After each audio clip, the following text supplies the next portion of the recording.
आत्मा को तो कभी दर्द नहीं होता है।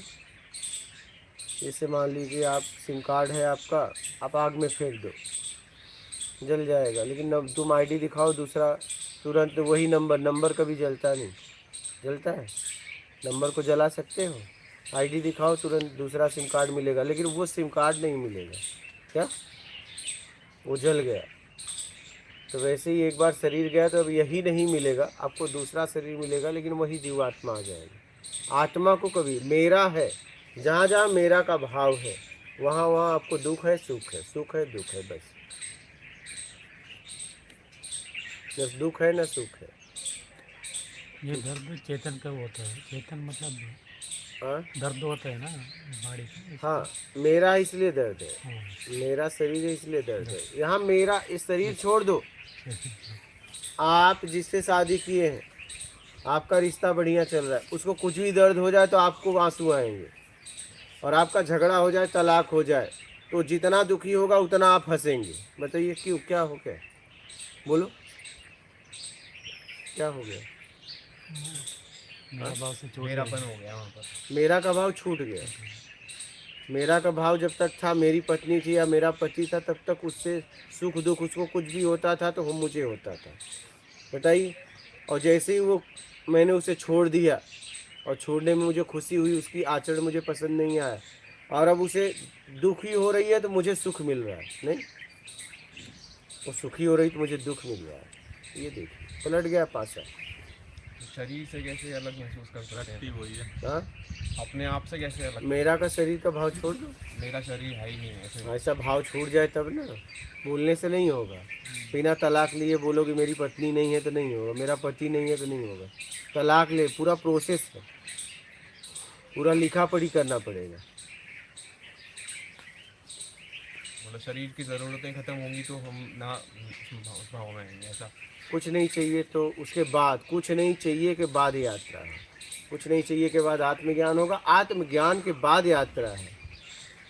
एक तरफ शरीर से छूटने की यात्रा हो रही है, एक तरफ ब्रह्म की यात्रा हो रही है।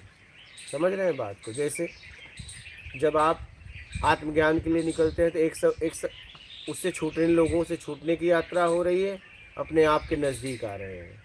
धीरे धीरे सब छूट जाते हैं, स्वरूप में आ जाते हैं। तो आत्मज्ञान, इस रूप से मुक्त हो गए तो ब्रह्म ज्ञान। आत्मज्ञान के बाद ये स्थिति होती, यात्रा होती है शरीर से छूटने का। अभी नहीं होगा, अभी तो अनेक पिंडों से छूट जाओ। वही बात। हाँ, अभी ये सीधा आप शरीर से मेरा का भाव नहीं छोड़ सकते। अभी तो बाहर का मेरा का भाव छोड़ो। अभी दो मेरा भाव में फंसे हो, एक ये शरीर मेरा भाव है, और लोग अनेक लोग हैं। पहले उन्हें छोड़ो, स्वरूप में आओ। बाहर के रूप छोड़ के स्वरूप में आओगे तो आत्मज्ञान होगा। इस रूप से मुक्त होगे तब ब्रह्म ज्ञान होगा। बात समझ में आ रही है? मतलब आसपास के जितने भी लोग हैं सबसे मेरा का भाव हटाना है। आसपास में तो दुनिया में हो सकता है, पता नहीं कहाँ, विश्व में जिनको कहीं भी भी मैं हो। अपना मानता हूँ। हाँ, मेरा का भाव छूटेगा, स्वरूप में आओगे तब आत्मज्ञान होगा, और इस रूप से जब मुक्त होगे तब ब्रह्म ज्ञान होगा।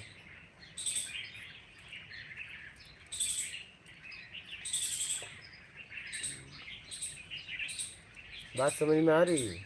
समझ लेना इसे उचित तरीके से। अब देख लो कहाँ खड़े हो। गुरुजी फिर हमें जिनमें मेरा का भाव मानते हैं उनकी जिम्मेदारी नहीं रखनी चाहिए हमारे पास? नहीं, जिम्मेदारी रखो ना, उनसे जो रसपान की इच्छा है वो छोड़ दो। जिम्मेदारी मिली है तो निभाओ।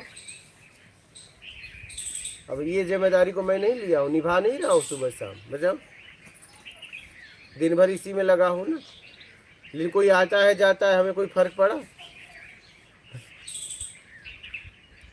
इतने समय से आप हैं, बिल्कुल कोई फर्क आते नहीं हैं पड़ता। जाते हैं, कई चेहरे बदल गए, बस एक चेहरा नहीं बदला। कोई फर्क नहीं। हम भी तो जिम्मेदारी निभा रहे हैं, नहीं निभा रहे आपके सामने, सारी व्यवस्था कर रहे हैं। तुम तो कुछ दायरे की जिम्मेदारी, हमारी तो जिम्मेदारी में पता अनगिनत है। हाँ, विश्व से आ रहे हैं लोग, लेकिन आते हैं चले जाते हैं। मैं अपनी जिम्मेदारी ईमानदारी से निभा रहा हूँ, बस बात खत्म। बिना उम्मीद। हाँ, कुछ नहीं चाहिए। ऐसे ही कुछ नहीं चाहिए, मैं जिम्मेदारी निभाऊं।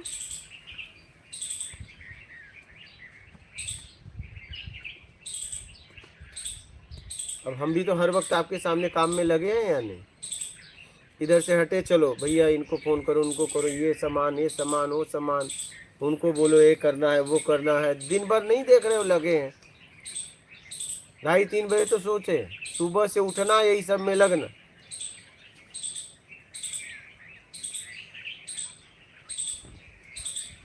लेकिन मुझे कोई फर्क नहीं पड़ता, हो तो भी न हो तो भी सही है। हम अपने तरीके से कर देते हैं, जितना मुझे समझ में आया है कर दी। हो तो भी ठीक, नहीं हो तो भी ठीक। काम को काम के तरीके से कर दी, और जितना मेरी समझ है हमने अपने तरीके से उस समझ से कर दिया, बात ख़त्म। हो तो भी ठीक, नहीं हो तो भी ठीक, हमें क्या फ़र्क पड़ेगा, इसका काम हो जाने, हम तो सिर्फ निमित्त हैं। 9 महीने के, आज तो 10 महीने, कितना तारीख है? आज कितनी तारीख होगी महाराज? 17। ठीक है, चलो 10 महीने, हाँ 10 महीने हो गए। ठीक है, मार्च, हाँ, 10 10 महीने महीने 10 महीने हो गए। अब 10 महीनों में हमने एक दिन भी आराम नहीं किया। क्या? एक दिन भी आराम नहीं किया। और सुबह से उठना, रात को 2-2 बजे 3-3 बजे ऐसे सोना, लेकिन एक दिन भी आराम नहीं किया। और चाहिए कुछ नहीं। बिना भोजन के भी 2-2 दिन। हाँ, वो भी रहे हैं ऐसा, कुछ हल्का नाश्ता करके 5-5 दिन, एक दिन तो 5 दिन, 5वें दिन आई थी। हाँ लाइट नहीं थी। हाँ, तो महाराज जी सुबह से उठ जाते हैं, रात में 2-2 3-3 बजे सोते हैं, फिर भी एक दिन भी आराम नहीं किया, इसका तात्पर्य मतलब समझे नहीं। तो कहाँ की अपनी जिम्मेदारी निभा रहे हैं कि नहीं निभा रहे हैं? जिस जिम्मेदारी को मैंने लिया है, और मुझ पे कोई मालिक भी नहीं है, ऐसा भी नहीं मैं ही मालिक मैं ही सेवक, ऐसा भी नहीं मैं सोऊं तो कोई मुझसे पूछेगा। आप इस बात को समझिए, मैंने खुद अपने ऊपर अनुशासन किया है। यहाँ मुझे कोई बोलने वाला भी नहीं है, लेकिन बोलने वाला एक व्यक्ति है, मैं खुद।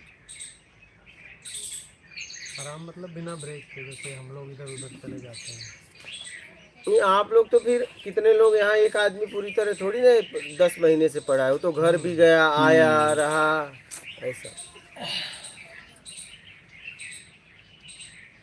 कोई 1 महीना रहा, कोई 1 हफ्ते रहा, ऐसे ही रहते हैं लोग।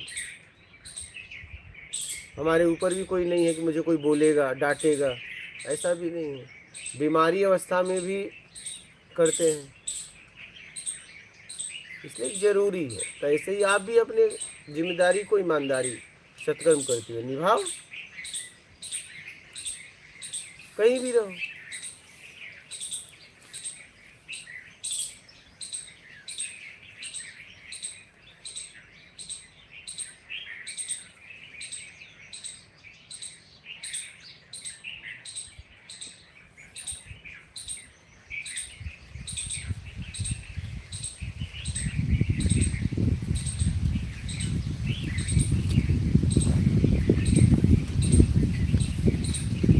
बीमारी में बोल देते भाई हम आराम करें, कोई थोड़ी नहीं बोलता। यहाँ तो मैं देखता हूँ कि लोग सोचते हैं कब सत्संग खत्म, और मैं सोचता हूँ कि यार और चलता रहे, इनका कल्याण हो। लोग झूमने लगते हैं पीछे।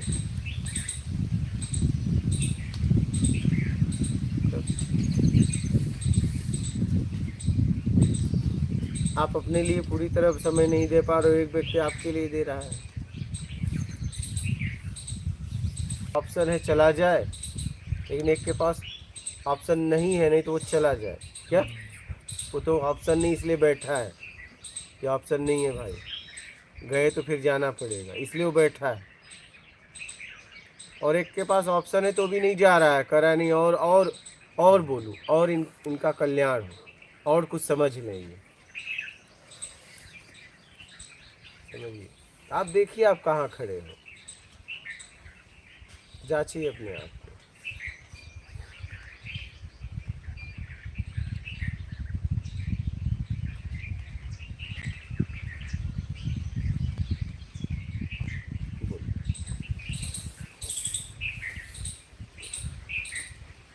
राधा जी, गुरुजी सारा दिन सत्संग सुनना अच्छा लगता है, क्या ये सही कर्म है? नहीं, इसके सत्संग के बाद आप कर्म क्या करते हो मायने रखता है। ये तो आप सुन रही हो, क्या आचरण में उतार रही हो तब ठीक है।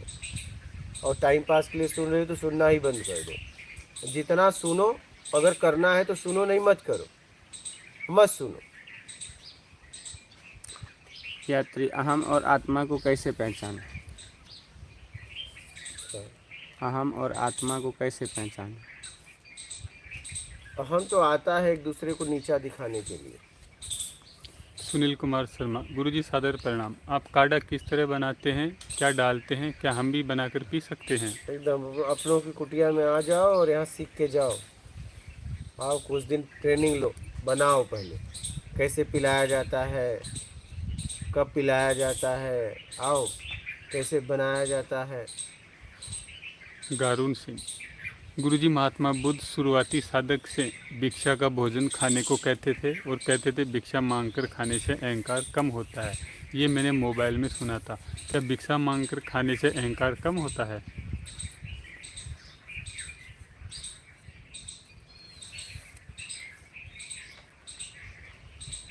अगर अल्पाहार लेते हो तो, क्या अल्पाहार लेते हो तो, और किसी के यहाँ भी भिक्षा मांगते हो तो, भिक्षा मांगने में किस भाव से भिक्षा मांग रहे हो? क्या उस भिक्षा मांगने में कुछ आश्वासन है आशीर्वाद का, कि बस सच में भिक्षुक हो? कहा गया है भिक्षुक को, जैसे मान लीजिए अलख निरंजन बोल दिया और तुरंत जैसे ही अगर कोई आया नहीं, आगे बढ़ जाए। अगर देना होगा तो बुला के देंगे। आप उसे विवश मत करिए कि एक बार बोले अलख निरंजन, दूसरा बार डंडा दिखा रहे हो अलख निरंजन, तो ये जबरदस्ती हुआ। और जो मिल जाए उसे ग्रहण करना, किसी से परिचय ना बनाना। क्या कि तुम दूसरे दिन उसी दरवाजे फिर पहुंच गए। हर रोज नए नए घर पे भिक्षा ग्रहण करना, समझ रहे हैं? और कुछ भी मिल जाए उसे ग्रहण करना। और जब भोजन करते हुए अल्पाहार लो, ज़्यादा भोजन है किसी और को दे दो, इस तरीके से। अभी तो लोग भिखारी बन गए, देख नहीं रहे हो? धन मांगते हैं, पैसा मांगते हैं, कपड़े मांगते हैं, जाके बेच देते हैं, अनाज मांगते हैं। नहीं, भिक्षा के नाम पे अधिकतर तो यही हो रहा है। फिर गलत उपयोग कर बैठे। कंबल ले लेते हैं बेच। हाँ, सत्संग सुनो तो उसको आचरण में उतारो। क्या बेईमानी दुष्कर्म मत करो, ईमानदारी सत्कर्म अपनाओ, नहीं तो सत्संग मत सुनो, कोई मतलब नहीं है फिर।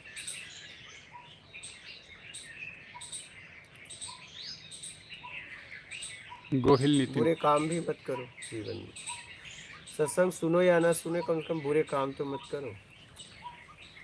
बोलिए, इतना तो ज्ञान सबके पास है। बोलिए। गोहिल नितिन, प्रणाम गुरुदेव। क्या परमात्मा की प्राप्ति के लिए पहले ध्यान नहीं करते थे? क्या ये गलत है? योग्य मार्गदर्शन दे। ध्यान की तो बात ही मत करो। ध्यान की बात करके कोई मतलब नहीं। ध्यान पे तो हमने खूब बोल दिया है, क्या ध्यान की बात करना? जब करना ही नहीं, मैं तो कर रहा हूँ, ध्यान से भी मुक्त होना।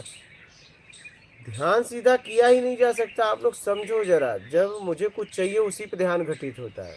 आप बिना वस्तु का ध्यान कहाँ करोगे बताओ? और क्या होगा उससे? किसी प्रतिमा पे ध्यान लगाने से अच्छा क्या होगा? तुम्हारे कर्म कट जाएंगे।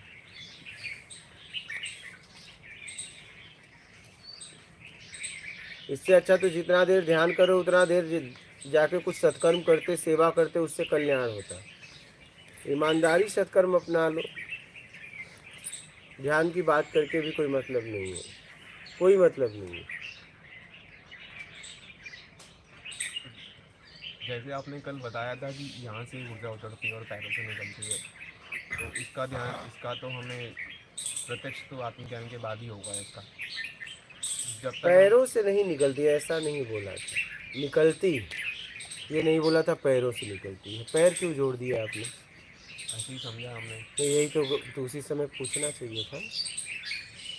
ऊर्जा ऐसे आके बहती है, बस ऐसे। पैर निश्चित मत करिए। क्या इस पे हम कल्पना में बैठ सकते हैं कि ऐसे उतर रही है और बह रही नहीं है? नहीं, कल्पना में वो प्रत्यक्ष होता है, वो आत्मज्ञान के बाद होता है। अभी इसको नहीं। आत्मज्ञान के बाद होता है, प्रत्यक्ष होता है। मैं कल्पना वाली बात नहीं करता। वो किस स्थिति में होता है वो तो मैंने आपको बता दिया ना, आत्मज्ञान के बाद। तो अभी कैसे बैठ सकते हो? क्योंकि आपने बोला था वो चीज़ हो ही रही है, मतलब अभी हमें उसका अनुभव नहीं है, बस हो तो रही है वो चीज़। मेरा से आ रही है, मेरा से आ रही, दायरा में बन के आ रही है, वाया वाया आ रही, पॉजिटिव नेगेटिव बन के आ रही। पहले इच्छा अपेक्षा से मुक्त हो जाओ। एक स्त्री गर्भ को धारण न करे और बैठ जाए ध्यान लगा कि मैं माँ बन जाऊंगी, बन जाएगी? बोलो, अब बोलोगे हाँ या ना? नहीं होगा। हाँ कुछ तो बोलो, बोलोगे तभी अब बात आगे बढ़ेगा। तुम मुझे देखोगे और मैं तुमसे पूछ भी रहा हूँ, बोलोगे तब ना बात आगे बढ़ेगी। तो ऐसे ही गर्भ धारण करना पड़ेगा तब कुछ होगा। ऐसी कल्पना से कुछ नहीं हो जाएगा। कल्पना में जिंदगी नरक हो जा रही है, लोग जवान से बूढ़े हो जा रहे हैं, कुछ नहीं हुआ। वो देखो 27 साल से मंत्र जप रहे हैं, देखो रो रहे हैं। क्या बोलोगे? 27 साल कम होते हैं जिंदगी के। एक बच्चे का जन्म होता है, माँ बाप बन जाते हैं, नहीं बच्चे को पैदा कर देते हैं, और 27 साल से मंत्री जप रहे हैं। हाँ, तब ये हालत है। इसको जो करना है वो करे। मैं जितना समझा उतना बता दिया। आपको ध्यान करना है ध्यान करो, योग करना है योग करो, भक्ति करना है भक्ति करो, ज्ञान मार्ग पे चलना है ज्ञान मार्ग पे चलो। ठीक है, मैंने प्रत्यक्ष ज्ञान के द्वारा बता दिया कि ईमानदारी सत्कर्म सबसे जीवन में जरूरी है। अब बाकी आप देख लो आपको क्या करना है, जैसा करोगे परिणाम आपको मिलेगा।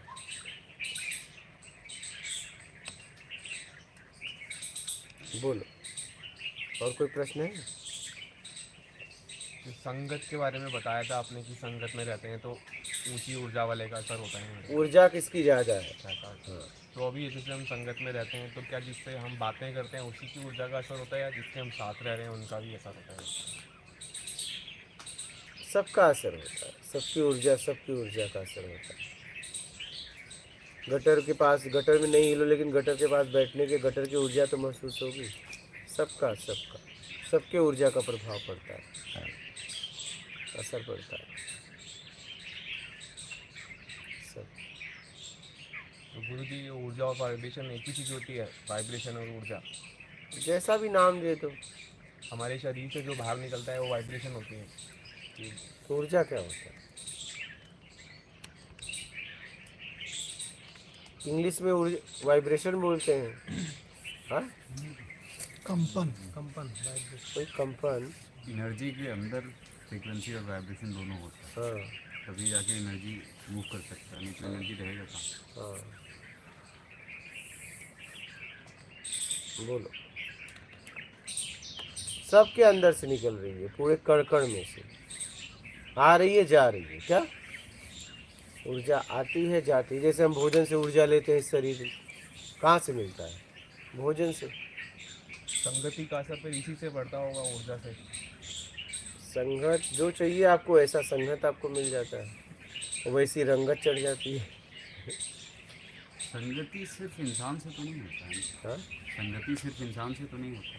किसी से भी हो सकता है संगत। आपका शेर से भी हो सकता है, सियार से भी हो नहीं, सकता मेरे कहने का मतलब कि संगति सोच से होता है या फिर किसी व्यक्तिगत रूप में कुछ प्रेजेंट हो उससे होता है। है। समझ से तो प्रेजेंट तो है ना शरीर, क्या ये भी नहीं? नहीं, कहने का मतलब अभी हम लोग साथ में हैं, हाँ ये एक संगत है। हाँ, अभी एक बातचीत हो रही है हमारी, वो एक संगत है। तो ये साथ तो नहीं रहने वाला, साथ जो रहेगा वो बातचीत समझ रहेगा। समझ। संगत, मुझे लगता है कि वो संगत इस चीज़ के साथ है। असर तो पड़ी, जी। वो नहीं रहेगा, लेकिन उसका समझ जितना उसके बारे में समझे हो वो तो रहेगा। फिर इस सोच के साथ संगत होती है। समझ के साथ, सोच भी समझ से ही आई ना। समझ। मतलब हर एक चीज़ जो भी हम कहीं देखते हैं या सुनते हैं उसका वो सब प्रभाव पड़ता है। ठीक है। हाँ, या तो उसका आप पे, आपका उस पे। हाँ,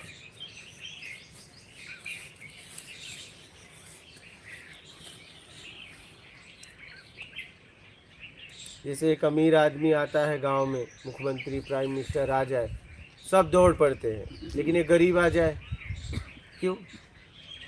तो ऊर्जा ही तो है, ऊर्जा ही है ना। हाँ, पद की ऊर्जा। फिर सब यहाँ ऊर्जा है, सब आपके कपड़े की ऊर्जा है, सब ऊर्जा है। कण कण से ऊर्जा प्रभावित, क्या प्रवाहित, हाँ हाँ प्रवाहित। हाँ हो रही है, आ रही है, जा रही है। नहीं, यही चीज़ गुरुजी जो आपने बताया, यही चीज़ विज्ञान भी बोलता है। एल्बर्ट आइंस्टीन एक हुए हैं वैज्ञानिक, उन्होंने भी यही कहा कि everything is energy in vibration. बोले हम सोचते हैं तो ऊर्जा के माध्यम से, हाँ, बोले हम अतीत में गए एकदम। और भविष्य में कौन सी योजना बना रहे हैं, ऊर्जा नहीं रहेगी तो हम योजना बना ही नहीं पाएंगे।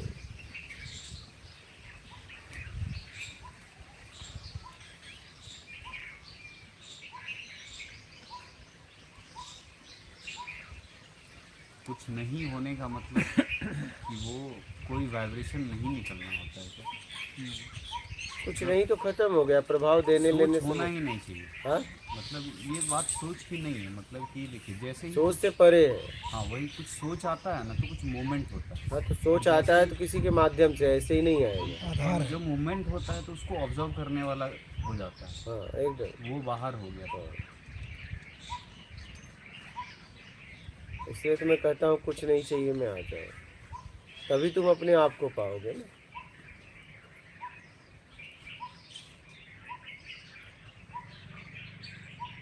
सोचना और विचार अलग अलग रहेंगे, सोचना और विचार अलग अलग रहेंगे। कुछ बोल रहे हो आप, कुछ बोलना चाहते हो? एक ही तो है, इंद्रियों द्वारा ही मिला। नहीं, सोचना आप किसी को पकड़ के सोच रहे हो और विचार देश काल स्थिति परिस्थिति में आते हैं, आपने किसी विचार को पकड़ लिया, उस पर सोचने लगे, उसे सोच कहते हैं। तो प्राप्त तो गुरुजी इंद्रियों से ही बाहर से हुआ। बाहर से। हाँ, प्राप्त तो बहुत कुछ हुआ, उसी को क्यों पकड़ा? उसको इसलिए पकड़ते हो, उससे आपको कुछ मिल रहा है। विचार बहुत लोग जा रहे थे, चाहे नर हो चाहे मादा, मादा हो नर, तुमको कोई सुंदर लगा, लाखों जा रहे थे लेकिन सुंदर को पकड़ लिया, अब उस पर तुम विचार करने लगे। क्या? और भी जा रहे थे, उनको क्यों नहीं पकड़ा? क्योंकि सुंदरता से तुम कोई रसपान कर रहे थे, अब उसकी यादों में आप मस्त हो। क्या? लाखों लोग गए, एक ही को क्यों पकड़ा? लाखों लोग के विचार तो आए। ऐसा ही होता है। ये मतलब विचार के कारण हमने पकड़ लिया। विचार तो और लाखों के नहीं आए क्या? वो क्यों नहीं पकड़ा? रसपान के चक्कर में पकड़ लिया, उस पर सोचने लगे, इसको सोचना कहते हैं। हाँ?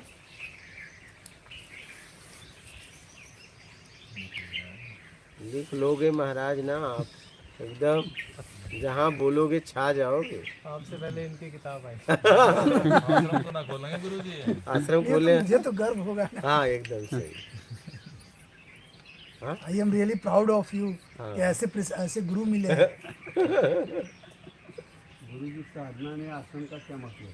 हाँ, साधना में आसन का क्या मतलब? साधना में आसन का क्या मतलब? क्या महत्व है?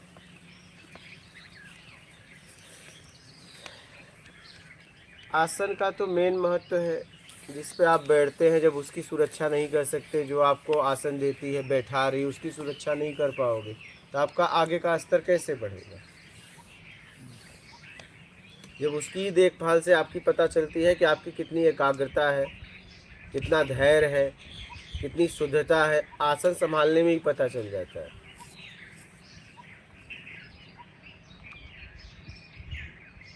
क्योंकि वो आपके साधना में सहयोगी है ना। आप अपने सहयोगी की कितनी देखभाल करते हो, कितना उसे सम्मान करते हो, कितनी आप में मानवता है, तो आसन से पता चल जाता है। आसन किसी भी साधक को समझना है तो देखो उसकी आसन की देखरेख कैसे करता है, समझ में आ जाता है।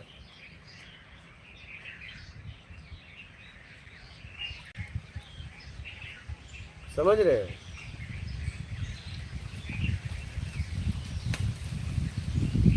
कैसे सही होगी गुरुजी आसन? भाव से। और कैसे? उसी पे बैठ के साधना कर रहे हो ना। बात यहाँ भाव की है, बुद्धि की नहीं। तो ये वो कहते हैं ना कि ऊर्जा उसको रोकता है जमीन में जाने से, क्या? शरीर की ऊर्जा को जमीन में जाने से रोकता है, ऐसा कुछ बोलते हैं। तो जमीन में नहीं जाएगी तो और कहीं जाएगी। ऊर्जा रुकती थोड़ी ना है। क्या ऊर्जा कोई रोक सकता है क्या? धुआं को कोई पैक कर सकता है? हाँ? पैक करेगा फिर छोड़ेगा फिर उड़ जाएगी। आसन की एक अपनी ऊर्जा है। मतलब भाव की बात है यहाँ पे। अगर जो व्यक्ति अगर अपने आसन की सुरक्षा नहीं कर पाया तो वो आगे कैसे बढ़ेगा? वो आसन आपको सहयोग दे रही है ना। मैं आपको बता रहा हूँ, हमारे गुरु आश्रम में वो लाइट की हो गई है अंदर से लाइट, तो लोग ऐसे विद्युत वाले जलाते हैं। पुलिस वाले आ गए और वो चेक कर रहे थे। एक जन कुएं पे जूता पहन के पुलिस वाले चले गए। मैं बोला उस पे मत जाओ, उस पे जूता पहन के नहीं जाना।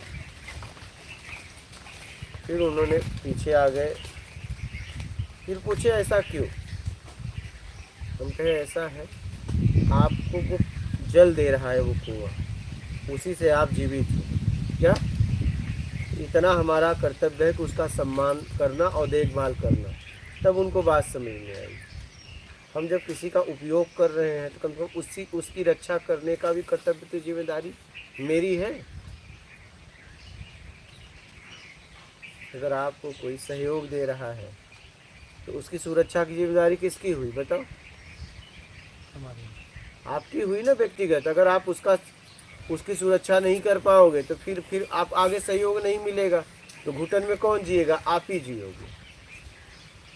इसलिए आपके पास कुछ भी है उसकी सुरक्षा रखो, उसका सदुपयोग करो और सुरक्षा रखो। फिर उनके बात समझ में आई, बोले सही आप कह रहे हैं, जूता नहीं पहनना चाहिए, पहन के कुएं पे नहीं जाना चाहिए।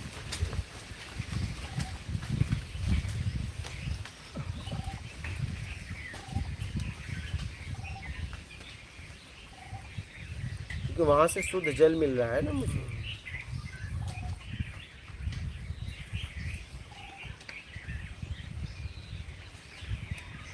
बाकी आखिरी में तो सब छोड़ के जाना है।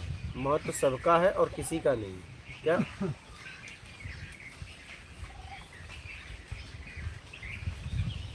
महत्व सबका है और किसी का नहीं। समझ लो।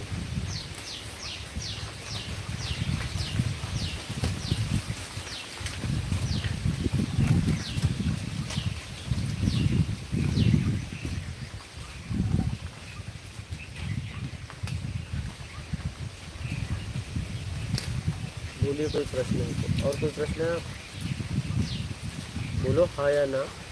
इतना विलम्ब क्यों करते हो आप लोग? तुरंत जवाब तो देना चाहिए। एक व्यक्ति आपसे पूछ रहा है और आप उसे देख रहे हो। दो तो जवाब है, हाँ या ना। है तो हाँ, ना तो ना। फिर वो आगे किसी और से पूछेगा ना।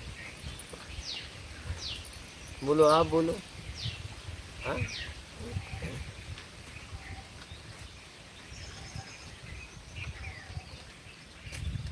बोलिए। आप लोगों का कोई प्रश्न है किसी का?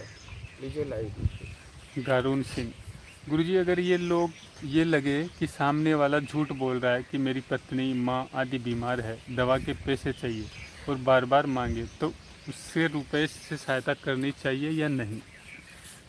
अगर आपको ऐसा शक है तो दवा, चलो मेडिकल से जाओ, खुद हाथ में लो, चलो दवा तुम बोलो, लूँगा मैं और चलूँगा तुम्हारे माँ बाप से मिलने। इससे सत्कर्म भी हो जाएगा। उनके माँ बाप बीमार हैं या नहीं, जाओ। क्या? हे प्रभु, स्वरूप बोध के बाद कोई गृहस्थवासी कैसे हर वक्त अपने स्थिति में रह सकता है? व्यवहारिक जीवन में हमेशा स्वरूप बोध नहीं रहता और माया से जकड़ जाते हैं। कोई एक बार माँ बन गई तो उसे याद रखने की जरूरत नहीं कि मैं माँ हूँ। क्या? एक बार कोई माँ बन गई, आपको याद रखनी पड़ती है कि मैं माँ हूँ? हाँ एक बार उपलब्धि हो गई तो हो गई, बात खत्म, उसे याद रखने की जरूरत ही नहीं। बोलिए। राधा रानी, गुरुजी साकार और निराकार तत्व में कौन सा बड़ा है? न कोई बड़ा है न छोटा है। Beauty of life. गुरुदेव, स्वयं को कैसे जानूं? दूसरों को जानना छोड़ दो। ट्रेड। गुरुजी, डर लगता है कि इस रास्ते पे चलें और ये अंत में गलत निकले तो सब झूठ निकला तो फिर क्या? सही बात है, इसलिए मत चलो, जहाँ हो वहीं ठीक हो। सत्य सनातन। प्रणाम गुरुजी। ये बात बार सही है, इसलिए तो मैं कहता हूँ जहाँ हो ठीक हो। ये तो पूरा रिस्क का रास्ता है, इसलिए तो कहता हूँ कुछ नहीं चाहिए वाले आएंगे। अगर कुछ चाहिए तो इधर दिखना भी मत, क्योंकि पूरा रिस्क का, अगर आगे कुछ नहीं निकला तो इसलिए तो मैं कहा था कुछ नहीं चाहिए में आना। आप साल भर बाद मुझसे बोलो कुछ नहीं हुआ तो मैं कब बोलूँगा, कहा था ना कुछ नहीं चाहिए में आना। ये कुछ नहीं चाहिए का मार्ग है, और नहीं तो आराम से भोग विलास करो, पड़े रहो। ये तो मिटने का मार्ग है क्या? हाँ, इसमें कुछ नहीं है माता जी। है कुछ चाहिए ना, हाँ, तो बस वही कुछ आराम चाहिए से ना, पड़े रहो। सब हाँ बस। सब मिल जाएगा, कुछ नहीं करना। हाँ, नहीं तो कम से कम वहाँ तो कुछ है, भोग है, भोजन है, रसपान करो, मस्त पड़े रहो, लाइफ में जिंदगी जियो। यहाँ तो कुछ नहीं है।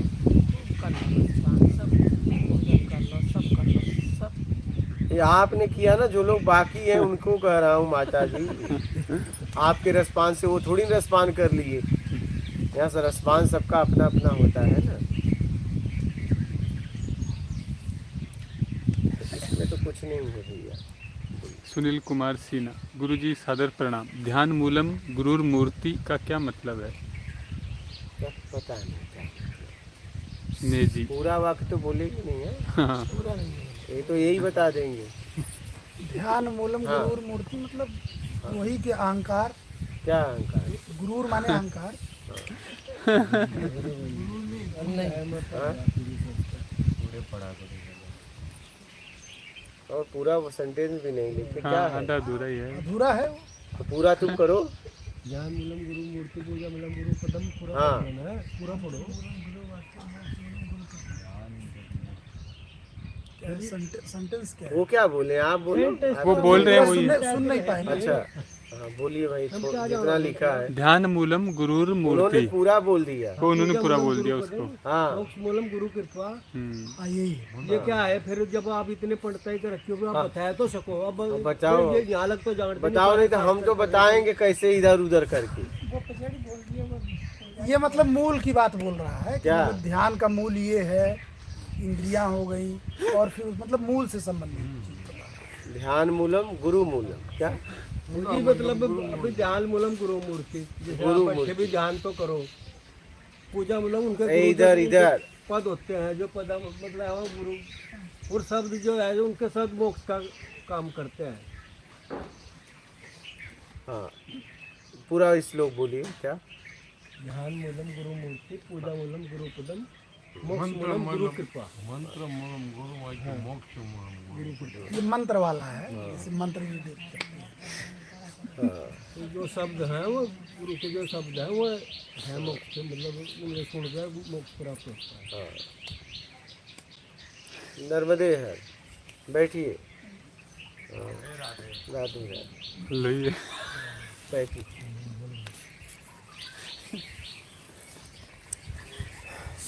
आगे आगे और कहीं भी बैठिए, बैठने दो, बैठने दो, बैठिए। आगे आ जाओ जी, आगे आ जाओ। बोलिए, आगे प्रश्न लीजिए। पर्सन लोग गुरुजी हैं। सत्य सनातन। प्रणाम गुरुजी। बार बार मन किसी के प्रति आकर्षित होता है तो उसे कैसे रोका जाए? कृपया मार्गदर्शन करें। आकर्षित के पीछे कोई रसपान की इच्छा होगी। रसपान की वजह से आप इधर उधर भटक रहे हो। बोलिए। नेक जी। सरल जिंदगी कैसे जिए? ईमानदारी सत्कर्म के द्वारा। जोरित पोप कहमा। प्रभु जी, पाप करने के बाद मन एकदम डर क्यों जाता है? तो डरेगा कौन? क्योंकि पाप का परिणाम भी आएगा कभी कभी। पाप करो ही मत भैया। कोंडा जगन्नाथ रेड्डी। गुरुजी प्रणाम। आपका मार्ग एकदम सरल है। पहले से ही हम इसको अपनाए हैं, इसलिए हम एकदम मस्त हैं स्वामी जी। जरे टोपमा काम वासना में सुख बुद्धि है तो क्या करें गुरुजी? कोई बात नहीं, ईमानदारी से करो। वासना इसे मत बोलो, काम भाव है। वासना तब होता है जब आप इसे बेईमानी से करते हो, तो ईमानदारी से करो। अमरीश कुमार। स्वामी जी, प्रत्यक्ष ज्ञान साधक को शून्य करता है या पूर्ण? पूर्ण तो है ही है, अपूर्णता से मुक्त कराता है। अगर ऐसा करोगे तो सुनने से नहीं होगा, आचरण में अपनाने से होगा। अपूर्णता से मुक्त कराता है, पूर्ण तो तुम हो ही। गोहिल नितिन। प्रणाम गुरुदेव। आप बार बार बुद्ध भगवान की तरह गोदी में नाभि चक्कर के पास हस्त मुद्रा में दिखाई पड़ते हैं, वह क्या है? जी। विक्रम वैरा। मन को कैसे कंट्रोल करें गुरुजी? छोड़ दो मन को। मन को कंट्रोल करने की कोई ज़रूरत नहीं। आप उचित तरीके से जीवन जियो, ईमानदारी सत्कर्म अपना लो। मन के चक्कर में आप क्यों पड़े हो?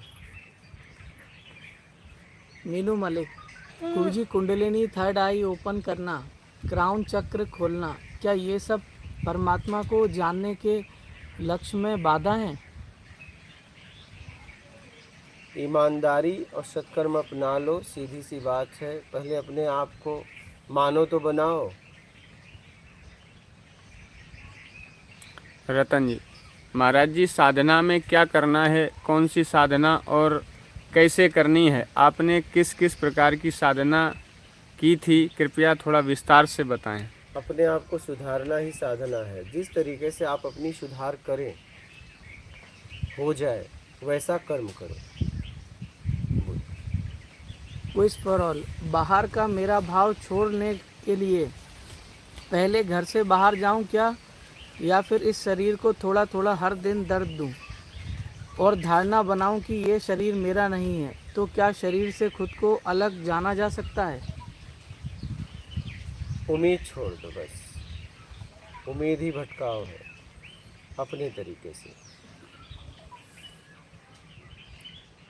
सतीश दास। आत्मज्ञान कैसे प्राप्त होगा जी? जितना प्राप्त किया है छोड़ दो। आदित्य। गुरुजी, कुटिया में रहने का कितना खर्च आता है, और अगर कुटिया को कोई दान करना हो तो कैसे करें? निःशुल्क की व्यवस्था है, यहाँ आकर आप दान नहीं कर सकते। फ़ोन नंबर दिए गए, उस पर बात कर सकते हो। यहाँ पे निःशुल्क व्यवस्था है, 1 दिन से लेकर आजीवन। भोजन रहने की यहाँ निःशुल्क व्यवस्था है किसी के लिए। और यहाँ कुछ भी मंगा के बाहर से आप खा नहीं सकते, और इस कुटिया के दायरे में रहना पड़ेगा। आप यहाँ से कहीं जा नहीं सकते, किसी से बातचीत नहीं कर सकते। यहाँ के पूरे सिस्टम में, नियम में रहना होगा। चिरंजीवी। हमें एक दिन में कितना बार भोजन करना चाहिए? जितनी आपकी ज़रूरत हो शरीर की। Harvey walls. पूरे परिवार में एक इंसान जो अपने बताए अनुसार चल रहा है, और हम चाहते हैं कि पूरा परिवार हमारी तरह ही कुछ नहीं चाहिए के भाव में रहे, ये कैसे संभव हो सकता है? इन्हें सत्संग सुनाइए और देखिए वो क्या चाहते हैं। समझेंगे तो आगे बढ़ेंगे। ज़बरदस्ती करने का कोई मतलब नहीं है। अनेबल। क्या जीने के लिए बाहर का संसार का अनुसरण करना जरूरी है, या अपने विवेक से निर्णय लेने चाहिए आत्मज्ञान से पहले तक? हाँ, अपनी समझ से उचित अनुचित देख कर निर्णय लो। आपके जीवन में उचित क्या है। दीपा राय। स्वामी जी, गृहस्थ में मानव अपमान से ऊपर कैसे उठे?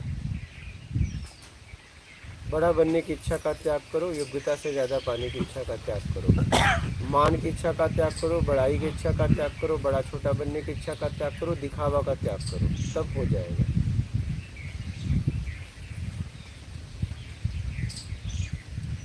बीरजी गोरडिया। प्रणाम गुरुदेव, सत्संग का मतलब क्या है? सत्संग, सत्य का संग।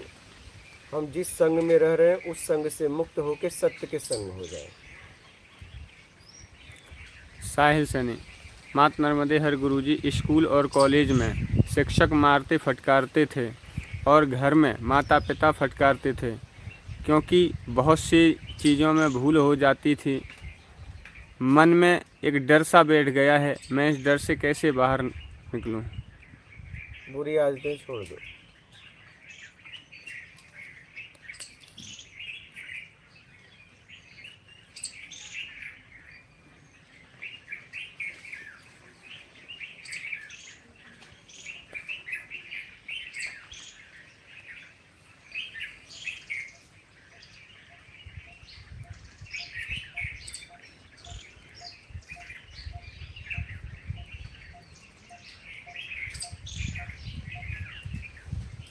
हो गया गुरुजी। बोलो बालक, और कोई प्रश्न है? और किसी का है प्रश्न? हो गए? देख लो कोई। हो गया।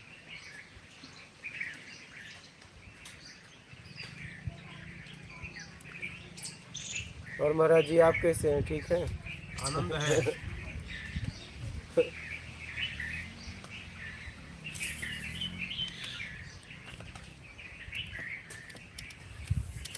और बोलिए, हो गया? Quiz for all.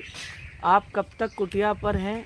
हमने आपके द्वारा सुना था आप भ्रमण करके दुनिया के ज्ञान देंगे, तो फिर आपका सानिध्य कैसे प्राप्त होगा गुरुजी? आगे 16 मई के पहले आ जाओ, आगे का पता नहीं। जहाँ रहेंगे वहाँ आ जाना।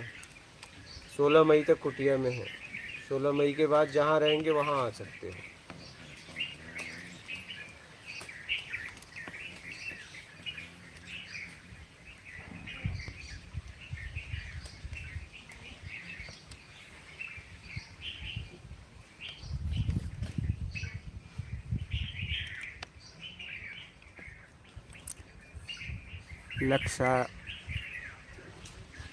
लश्करी मन, मैं कौन हूँ ये कैसे जाने? ये सबको पता है मैं कौन हूँ। अगर कोई कहता है मैं कौन हूँ तो एक परेशान इंसान है। बस परेशानी वाला काम करना बंद कर दो। सबको पता है मैं कौन हूँ। इस मैं कौन हूँ से पहले हटना है तो बस आप ईमानदारी सत्कर्म अपनाओ। परेशानी वाला काम बंद करो, बेईमानी दुष्कर्म छोड़ो। गोहिल नितिन, प्रणाम गुरुदेव। साधना करते समय कष्ट क्यों आता है? कष्ट वाला साधना ही मत करो। साधना करने में, अपने आप को सुधारने में कष्ट आता है, बिगाड़ने में। साधना का मतलब अपने आप को सुधारना। सुधारने में कष्ट थोड़ी ना आता है, बिगाड़ने में आता है। निर्मल सिंह, गुरुजी मात नर्मदेहर, कैसी उम्मीद को छोड़ना है? बस चाहे जैसी भी उम्मीद होती है, योग्यता से ज़्यादा पाने की उम्मीद का त्याग कर दो। ज़रूरत में जीना चालू कर दो। यही साधना है। बोलो।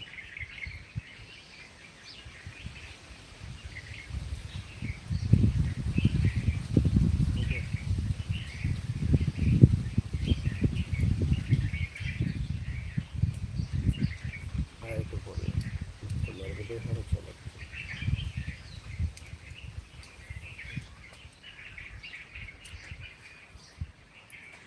ठीक है, हो गया? जी। माता मात नर्मदे हर गुरुजी।